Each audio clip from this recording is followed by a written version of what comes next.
여러분 안녕하십니까, 강신업 변호사입니다. 자, 한성진 부장판사, 김동연 부장판사에 대한 보호가 지금 시급합니다. 한성진 부장판사 이재명 재판 받고 있죠. 2024년 11월 15일 공직선거법 위반 선고합니다. 김동연 부장판사 2024년 11월 25일 의정교사 선고합니다. 뿐만이 아닙니다. 김동연 부장판사는 대장동, 백현동, 선화FC 다 맡고 있습니다. 이런 판사들에 대한 좌표 찍기가 심합니다. 좌파들이 말이죠. 이 판사들에 대해서 좌표를 찍고 탄원서라고 하는 이름으로 사실상의 협박 편지를 보냅니다. 이런 것과 관련해서 대법원이 판사를 보호하는 방안을 마련하겠다고 발표했습니다. 이 소식 빠르게 전하겠습니다. 소식을 전하기 앞서서 아직까지도 강신업TV 구독자 아니신 분께서는 지금 바로 구독 버튼을 눌러주시기 바랍니다. 더 좋은 방송으로 보답드리겠습니다. 자, 판사를 보호하라. 대법원은 법관 좌표찍기 안건으로 올려가지고 판사 보호 대책을 마련하겠다. 사법정책자문위원회 안건으로 올리기로 결정했습니다. 대법원이 말이죠, 외부의 부당한 공격으로부터 법관을 보호하기 위한 방안을 대법원장 자문기구인 사법정책자문위원회 안건으로 올릴 방침인 것으로 파악이 됐습니다. 이 얘기는 말이죠, 대법원장의 자문기구가 있거든요. 그것이 사법정책자문위원회인데 여기서 판사 보호 방안을 일단 논의하겠다는 겁니다. 그러고 나서 그거를 이제 하나의 제도화 시키겠다는 거죠. 정치사회적으로 첨예한 판결을 두고 법관 개인을 공격하는 좌표 찍기 현상이 반복되고 있습니다. 그러자 더 이상은 두고만 볼 수 없다. 법원 차원의 대응책을 마련하겠다는 건데요.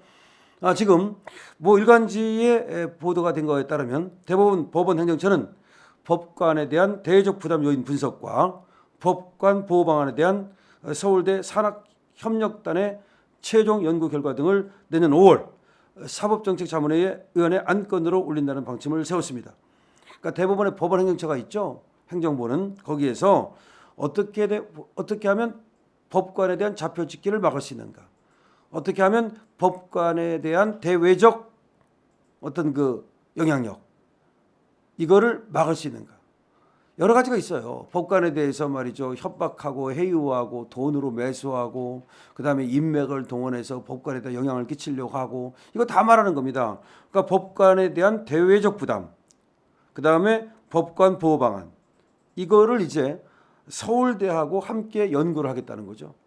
법원하고 서울대하고 같이 산학협력단 이거를 이제 통해서 연구를 한 다음에 거기서 나오는 연구 결과를 사법정책자문위원회 안건으로 올린다는 건데, 이 사법정책자문위원회는 대법원장의 자문기구이기 때문에 자문기구 여기서 이제 결정이 되면 대법원장한테 직접 이제 이게 가는 거죠. 이 보고서가.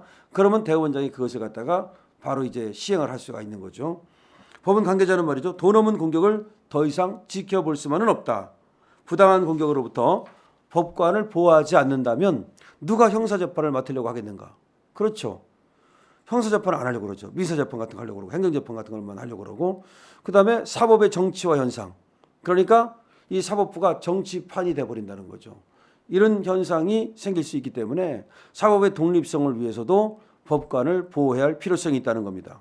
그래서 법원행정처는 자문위 논의 결과 등을 토대로 해서 법관 보호 정책 입법을 추진하겠다라고 얘기를 하고 있는 겁니다. 이 사법정책위라고 하는 것은 법원의 외부 인사들로 구성된 대법원장의 자문기구인데요. 대법원장이 논의에 붙인 사법제도 개선 안건을 심의하고 결과를 대법원장에게 건의합니다. 그러니까 대법원장이 쉽게 말해서 이런 것 좀 토의해 주세요. 이렇게 얘기하면 그걸 갖다가 이 정책자문위원회에서 안건으로 올려가지고 심의를 하고 그걸 대법원장에게 건의합니다. 현재 법원 내부에서는 이 법관 좌표찍기 현상의 만연화 이것이 우려가 큽니다. 그러니까 지금도 한성진 부장판사한테, 김동연 부장판사한테 계속해서 탄원서라고 하는 것을 집어넣지 않습니까?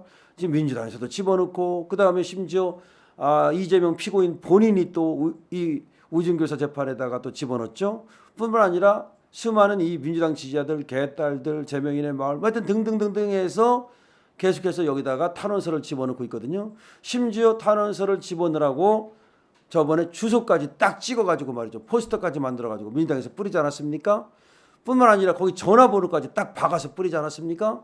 그렇게 되면은 이 이재명을 구하려고 하는 그런 자들이 여기다가 계속해서 편지 보내고 계속해서 전화지를 때리고 이렇게 된다는 거죠. 그러면 이게 좌표찍기 아닙니까?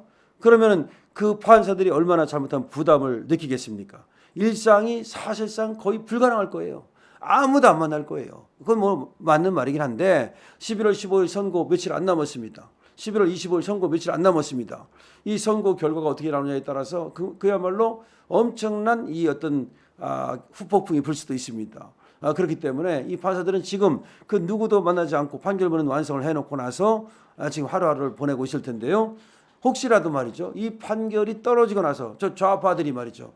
이 법관에 대한 어떤 그 SNS 공격, 그 가족이 어떻고 뭐가 어떻고 이런 가능성도 하나 있고 심지어 어떤 물리적 테러 가능성도 있기 때문에 이 법관 보호 방안은 시급한 거죠.